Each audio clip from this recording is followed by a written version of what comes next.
Salut les grimpeuses et les grimpeurs, c'est Clément et aujourd'hui on va faire l'évaluation des avant-bras dans le diagnostic Smartboard. Alors pour commencer, je vais me connecter à mon compte, ça va me permettre de garder, sauvegarder les résultats et les scores que je vais obtenir aujourd'hui.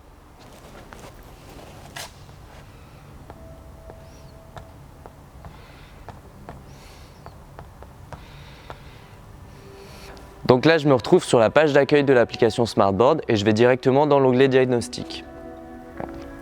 Donc ici j'ai trois évaluations, l'évaluation des doigts, l'évaluation des bras et l'évaluation des avant-bras. Et aujourd'hui on souhaite faire l'évaluation des avant-bras.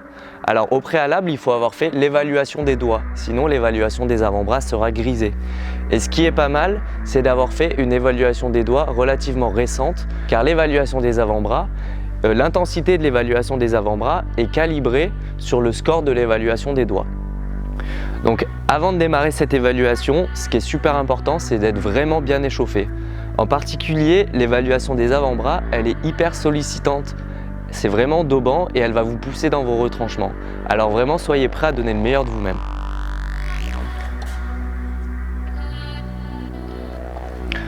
Ici, il y a quelques explications et on peut lancer l'évaluation. La prise de l'exercice ici, elle est imposée pour moi. Ce sera la 8 mm et en fait, ça dépend des résultats de mon score de l'évaluation des doigts. Si j'avais été moins fort, on m'aurait proposé une prise un petit peu meilleure. Si j'avais été plus fort, on m'aurait proposé la prise 10 mm avec du lest.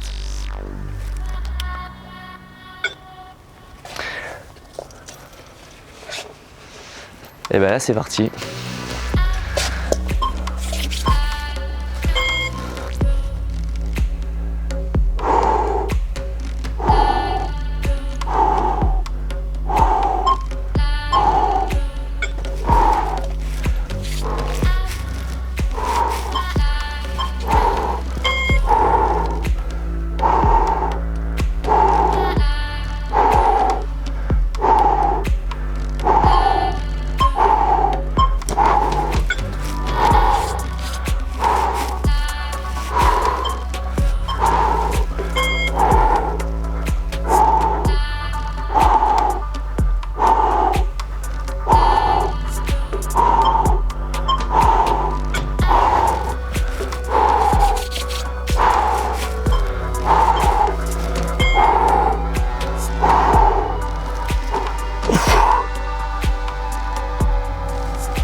Ben là on est content. Hein. Donc là, je viens de finir mon évaluation des avant-bras. Je ne sais pas si vous avez remarqué, mais au début de l'exercice, j'arrivais à me suspendre complètement sur les réglettes et une fois que la fatigue s'est installée, j'étais plus capable de me suspendre de tout mon poids sur la réglette. Donc j'ai utilisé mes pieds pour me délester. En fait, du coup, l'objectif, c'est à chaque suspension d'essayer de tirer le maximum que l'on peut, même si on utilise ses pieds, de se délester le minimum possible. Voilà. Donc maintenant j'ai obtenu mes scores et on va pouvoir regarder ça ensemble. Donc ici j'ai obtenu deux scores, un score de résistance et un score d'endurance. Le premier c'est mon score de résistance. Donc en fait il représente ma capacité à maintenir un niveau de force élevé avant que la fatigue n'intervienne et affecte mes performances. Donc ici j'ai obtenu 32%, donc ça veut dire que j'ai été capable de maintenir un niveau de force élevé pendant 32% de l'exercice, soit presque un tiers ou 8 mouvements sur 24.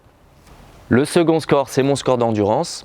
En fait, ça représente le niveau de force que je suis capable de maintenir une fois que la fatigue est installée.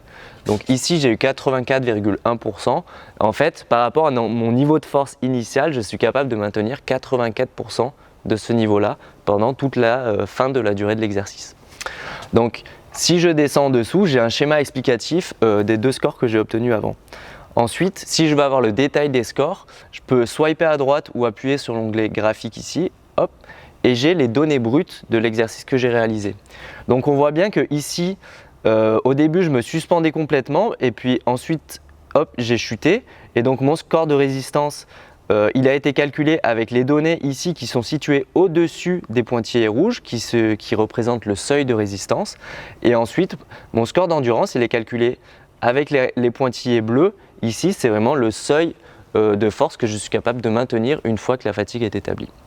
Donc voilà, c'est fini pour l'évaluation des avant-bras. Et maintenant, vu que j'ai réalisé l'ensemble de mes diagnostics, je vais pouvoir aller dans l'onglet Profil et voir un résumé complet de mon profil physiologique du haut du corps. Hop. Donc rendez-vous dans l'onglet Profil en bas à droite.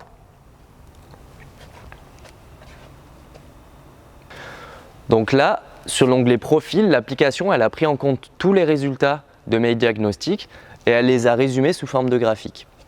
Donc le premier graphique qu'il y a là, il est sur deux axes.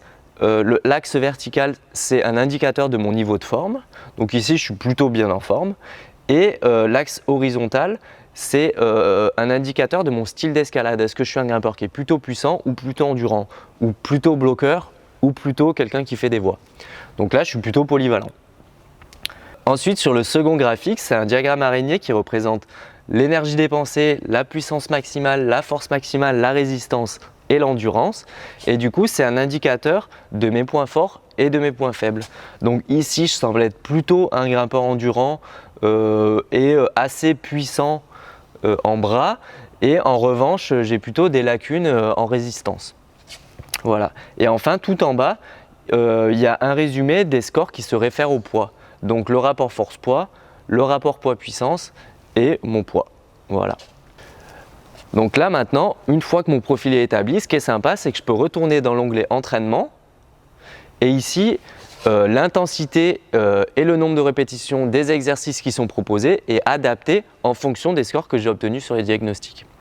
Et également, l'application vous propose à travers les petits pouces verts les exercices qui vous sont conseillés pour obtenir le profil le plus complet possible.